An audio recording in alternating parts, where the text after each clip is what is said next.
Hello मेरे प्यारे बच्चों, कैसे हैं आप। आज हम लोग करने जा रहे हैं मराठी सुलभ भारती इयत्ता 8वीं की पहली पोयम। तो चलिए शुरू करते हैं।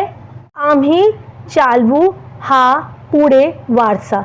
बड़ी ही प्यारी पोयम है। आम्ही का मतलब है हम, चालवू मतलब आगे बढ़ाएंगे, हा पुढे वारसा। वारसा क्या होता है बच्चों? विरासत, प्रॉपर्टी। प्रॉपर्टी एक होती है आपको जायदाद मिलती है, पैसे, घर वगैरह, ये वो नहीं है।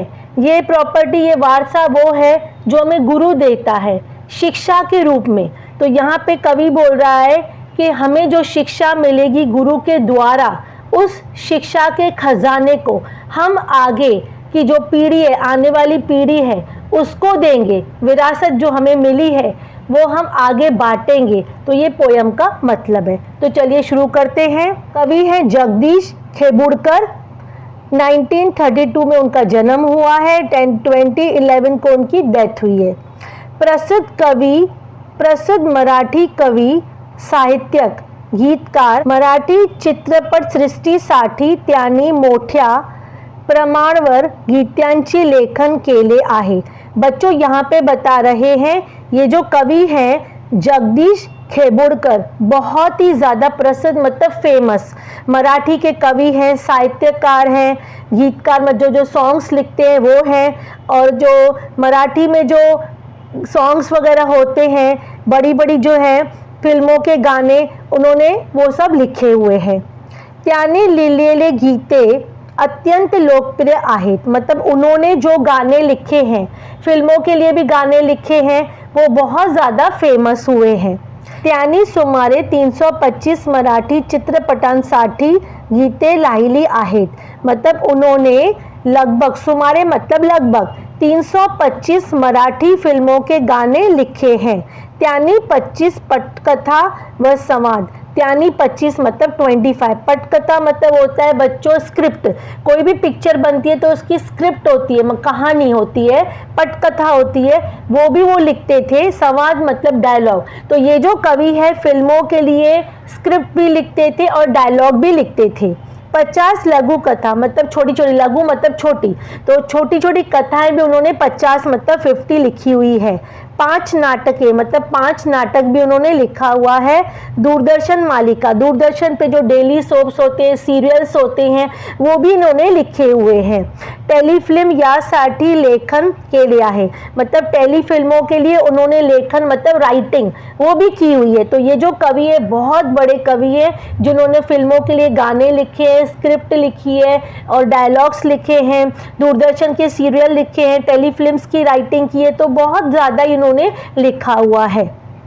गदिमा पुरस्कार, साहित्य सम्राट पुरस्कार, वी शांताराम स्मृती पुरस्कार, जीवन गौरव पुरस्कार यांसारखा 60हून अधिक पुरस्कारांनी त्यांना सन्मानित करण्यात आले आहेत। इसमें बता रहे हैं कि उन्हें पुरस्कार का मतलब होता है प्राइज, इनाम जो मिला। गदिमा जो पुरस्कार उन्हें मिल चुका है, साहित्य सम्राट पुरस्कार और वी शांताराम पुरस्कार और जीवन गौरव पुरस्कार, ये बहुत बड़े बड़े इनाम होते हैं, ये बड़े बड़े प्राइजेस होते हैं जो इनको मिल चुके हैं। तो उन्हें बहुत सारे प्राइजेस मिले हैं, पर जो बड़े बड़े मिले हैं, जो मतलब यहाँ पे नाम लिखे गए हैं, ये 4 जो हैं बहुत बड़े पुरस्कार है जो इन कवि को मिल चुके हैं। और 60 से भी अधिक उन्हें पुरस्कार मिल चुके हैं। तो इन्हें तो बहुत सारे पुरस्कार मिले हैं, लेकिन ये जो 4 बताए गए ना वो बहुत ज़्यादा फेमस पुरस्कार है जो इन्हें मिल चुके हैं। अभी हमें कवि का इंट्रोडक्शन बच्चों हो गया। अभी आगे कवि क्या बोलना चाहते हैं वो पढ़ेंगे। गुरुच्या शिकवणातून सद्गुण अंगी बाणवून सत्कार्य करणे म्हणजे गुरुने दिलेला वारसा पुढे चालू ठेवणे होय। हा वारसा पुढे चालू ठेवण्याचे आश्वासन प्रस्तुत गीतातून कवि देत आहे। अब बच्चों हमें गुरु क्या देता है? हमें गुरु शिक्षा देता है सद्गुणों की। तो वो जो सद्गुण है हम अपने अंदर ढालेंगे और हम अच्छे कार्य करेंगे। म्हणजे मतलब हमें, म्हणजे का मतलब है, इसका मतलब गुरु ने दिलेला वारसा मतलब गुरु ने हमें जो सिखाया है, हमें अच्छे अच्छे गुण सिखाए हैं, हमें अच्छे कार्य करने को बोला है। गुरु गुरु के द्वारा जो भी हमें शिक्षा मिली है, जितने भी गुण, जितनी भी शिक्षा हमें गुरु के द्वारा मिली है, वो वारस, वो मतलब वारसा का मतलब है प्रॉपर्टी, जो हमें विरासत मिली है, गुणों की विरासत, पढ़ाई की विरासत, जो भी हमें मिली है, हम प्रॉमिस करते हैं कि हम आगे की पीढ़ी को वो सब देंगे। मतलब जो हम अभी हैं, अपने हमारे जो बच्चे हैं, जो आने वाली पीढ़ी है, उसको हम ये सब सद्गुण, गुरु के द्वारा जो सिखाई हुई चीज़ें जो हमारे गुरु ने हमें दी है, वो हम आगे की पीढ़ी को देंगे, ये प्रॉमिस गुरु करते हैं। अभी पोयम पढ़ते हैं, ऐका वाचा मणा। अब देखिए क्या बोलते हैं पोयम में, तो चलिए अभी मीनिंग समझते हैं। गुरु ने दिला ज्ञान रूपी बस्सा, आमी चालवू हा पुड़े वारसा। अब बच्चों यहाँ पे बता रहे हैं कि हमारे गुरु ने जो भी हमें वारसा दिया है ज्ञान रूपी, ये प्रॉपर्टी पैसों वाली नहीं है बच्चों, ये ज्ञान की है। जो हमें शिक्षा, हमें ज्ञान गुरु देता है, वो जो गुरु के द्वारा दी हुई शिक्षा और ज्ञान है, उसको हम आगे पीढ़ियों तक लेकर जाएंगे और आगे की पीढ़ियों को वो शिक्षा हम लोग देंगे उन्हें। पिता बंधु स्नेही तुम्ही माऊली, तुम्ही कल्प वृक्षा तड़ी सावली, तुम्ही सूर्य आम्हा दिला कवड़सा। अब यहाँ पे बता रहे हैं बच्चों कि जो गुरु होते हैं ना, वो पिता भी होते हैं, मतलब पिता के रूप में स्ट्रिक्ट भी बन जाते हैं। बंधु का मतलब होता है भाई, स्नेही का मतलब होता है क्लोज पर्सन, जो आपके आगे होता है, जो आपको बहुत क्लोज, आपके बहुत करीब होता है, वो पर्सन। तुम्ही माऊली, माऊली मतलब माँ, मतलब यहाँ पे बता रहे हैं कि गुरु जो है वो पिता की तरह भी बिहेव करता है, बंधु मतलब भाई की तरह भी बिहेव करता है, स्नेही मतलब क्लोज फ्रेंड की तरह भी बिहेव करता है, माऊली मतलब माँ की तरह बहुत सारा स्नेह देता है, बहुत सारा प्यार देता है। हमें कुछ नहीं आता है तो हमें प्यार से समझाता है गुरु। तो गुरु अलग अलग तरह से हमें पिता की तरह, बंधु की तरह, स्नेही और माँ की तरह हमें समझाता है, हमें ज्ञान देता है। तुम्ही कल्प वृक्षांतरी सावली। कल्प वृक्ष कौन होते हैं? कल्प वृक्ष वो होते हैं बच्चों जो वृक्ष हमें हर तरह से काम आता है, जिसका हर पार्ट काम आता है। कोई भी उनके मतलब जो भी पार्ट्स होते हैं वृक्ष के, वो हम लोग फेंकते नहीं है, वेस्ट नहीं जाते हैं। तो ये जो कल्प वृक्ष होते हैं ना, वो उसका हर एक पार्ट काम का होता है। कल्प वृक्ष जैसे कोकोनट ट्री है, उनका हर पार्ट, उनका छिलका, उनके जो लीव्स होते हैं, हर तरह से काम में आते हैं हमें।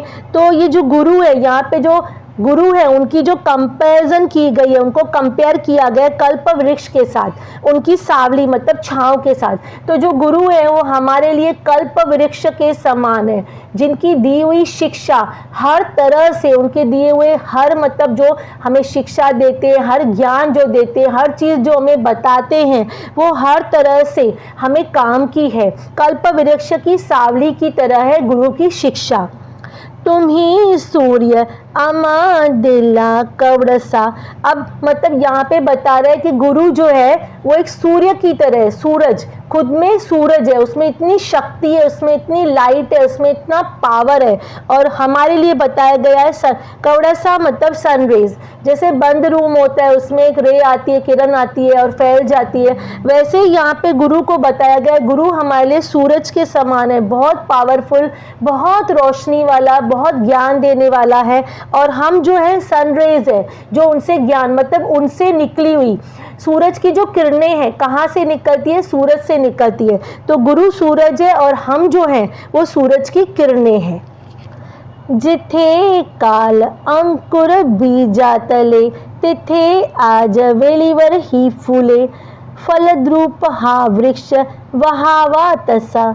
अब यहाँ पे बता रहे हैं जिथे काल अंकुर बीजा तले, मतलब जहाँ पे, काल मतलब कल, जहाँ पे अंकुर कल थे, मतलब हम जो थे पहले। अंकुर क्या होता है पहले बच्चों वो समझ लीजिए। अंकुर का मतलब है जैसे छोटा सा सीड होता है, सीड में जब हम लोग मट्टी में डालते हैं तो उसको पानी देते हैं तो उसमें से अंकुर, थोड़ा सा छोटा सा प्लांट निकलता है, उसको पत्ते जैसा निकलता है, तो उसको बोलते हैं अंकुर। तो अंकुर जब फूटता है वैसे ही हम हम लोग ज्ञान के पहले कल अंकुर थे, मतलब थोड़े से बीज में से अंकुर फूटे हुए थे। तिथे आज वेलीवर हा फूले, मतलब वो जो अंकुर है वो गुरु के ज्ञान से वेली बन गया है। मतलब अंकुर जो होता है वो छोटा होता है और झाड़ बड़ा होता है, उससे मतलब अंकुर से वेली बड़ी होती है, वेली से झाड़ बड़ा होता है। तो पहले पहले हम अंकुर थे, उसके बाद गुरु का जब ज्ञान मिला हमें तो हम वेली बन गए, और ये जो वेलीवर जो है ना फूले आ गए हैं। अब फल द्रुप हा वृक्ष वहावा तसा, अब हम जो है गुरु के ज्ञान से वो वृक्ष बनने वाले हैं जो सदा फलों से लदा हुआ होता है। पहले हम लोग अंकुर थे, गुरु के ज्ञान के बाद हम लोग वेली बन गए, उसके बाद वेली पे फूल आ गए, उसके बाद जो फूल थे वो फ्रूट्स में बदली हो गए। अब हम गुरु के ज्ञान के बाद जो ट्री बन गए हैं, कौन सा ट्री बच्चों? फ्रूट से भरा हुआ ट्री हम लोग बन चुके हैं। आगे पढ़ते हैं। शिकु धीरता शूरता वीरता धरु थोर विद्ये सवे नम्रता मनी ध्यास हा एक लागो असा। अब शिकु मतलब सीखना, धीरता मतलब पेशेंस। बहुत हमें गुरु क्या सिखाता है? गुरु हमें सिखाता है धीरजता धरना, शूरता सिखाता है, बहादुरी सिखाता है, शूरता सिखाता है। ये सारे गुण हमें गुरु से ही आते हैं। दरु थोर विद्ये सवे नम्रता, इसका मतलब है हमें पोलाइटनेस का, नम्रता का मतलब है बच्चों पोलाइटनेस। तो गुरु से हमें क्या आता है? जैसे हमें कोई ज्ञान आ जाता है, कोई किसी को ज्ञान आ जाता है तो उसमें ईगो आ जाता है, तो ईगो नहीं लानी है। गुरु से हमें जो ज्ञान मिला है उसमें हमें पोलाइटनेस लानी है, नम्रता लानी है, कोई ईगो नहीं लाना है हमें।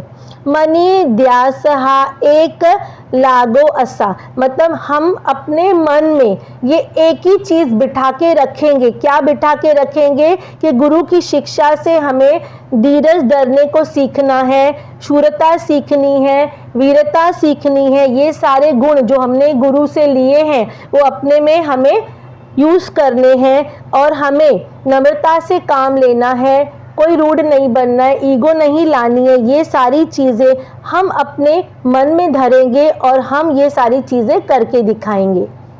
जरी दुष्ट कोणी करू शासन, गुणी सजनाचे करू पालन, मन मानसी हाच आहे ठसा। अब यहाँ पे बच्चों बता रहे हैं कि जो दुष्ट होते हैं, जो खराब लोग होते हैं, उसको हम लोग पनिश करेंगे।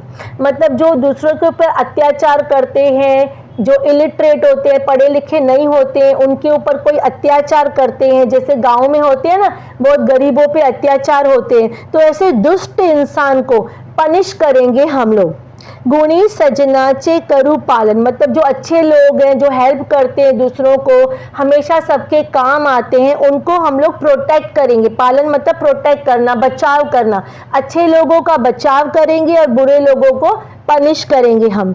मनी मन से हाथ ही ठसा, ठसा मतलब स्टैंड। अब यहाँ पे बोल रहे हैं हम अपने मन में ये हम लोग प्रण कर लेते हैं, ये हम लोग ठान लेते हैं। ठसा करेंगे मतलब ठान लेंगे हम कि हम लोग दुष्ट को सजा देंगे और अच्छे लोगों को प्रोटेक्ट करेंगे और उनको बचाव करेंगे उनका। तो ये हम अपने मन में ठान लिया है हम लोगों ने।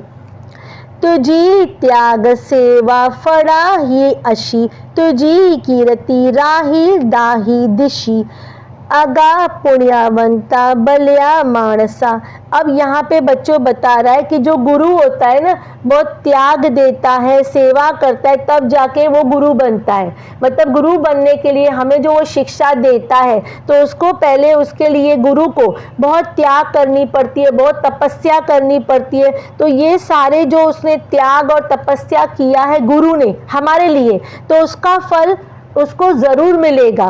क्योंकि जब बच्चे गुरु से शिक्षा लेंगे, बड़े होंगे, तो उनका वो जो बच्चे बड़े होके कुछ बन जाएंगे, कोई इंजीनियर, कोई डॉक्टर बनेगा, कोई लॉयर बनेगा, जो कुछ भी बनेगा, कोई टीचर बनेगा, तो उसकी जो गुरु की है ना कीर्ति, मतलब उनका जो नाम है दशों दिशाओं में, मतलब हर तरफ दुनिया के हर कोनों में दुनिया के हर कोने में वो अपने गुरु का नाम रोशन करेंगे। तो गुरु की जो तपस्या है और जो गुरु का त्याग है, जो उन्होंने हमारे लिए किया है, उनका फल उन्हें ज़रूर मिलेगा, क्योंकि उनके जो स्टूडेंट्स हैं बड़े होके हर दिशा में उनका नाम रोशन करेंगे। अगा पुण्यवंता बला मानसा, मतलब वो बड़े होके बहुत बड़े इंसान बनेंगे, अच्छे इंसान बनेंगे।